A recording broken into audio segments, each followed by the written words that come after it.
Mais d'abord l'Iran. L'Iran qui, ce matin, a définitivement changé de visage. Une seule loi, celle du Coran. Un seul régime, celui de M. Bazargan, Premier ministre désigné par l'Ayatollah Khomeini, et qui s'est déjà installé dans le fauteuil de Chapur Bakhtiar. Chapur Bakhtiar qui serait vivant, je vous le dis tout de suite, il serait réfugié à quelques kilomètres de Téhéran.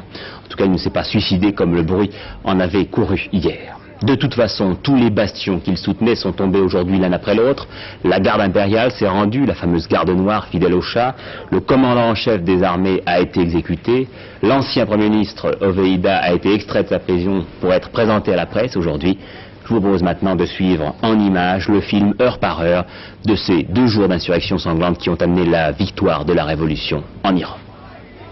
Il aura donc suffi de 2 jours seulement pour que l'insurrection armée balaie définitivement l'ancien régime.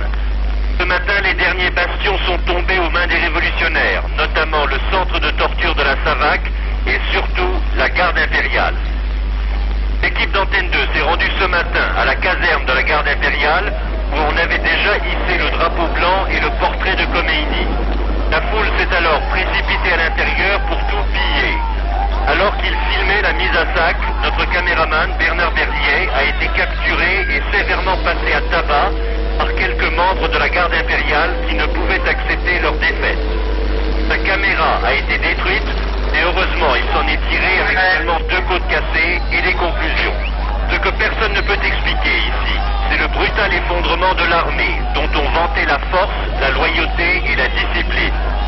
Un Iranien m'a dit aujourd'hui, encore tout surpris, finalement, cette armée n'était qu'un tigre de papier. Le problème qui se pose désormais à l'Ayatollah Khomeini et au Premier ministre Bazargan est de faire revenir le calme. Il multiplie les appels pour que le peuple rende les armes, respecte les ambassades et cesse la chasse aux partisans du Shah. La tâche ne sera pas aisée, et c'est seulement à ce moment-là qu'ils pourront entamer la mise en place de la République islamique d'Iran.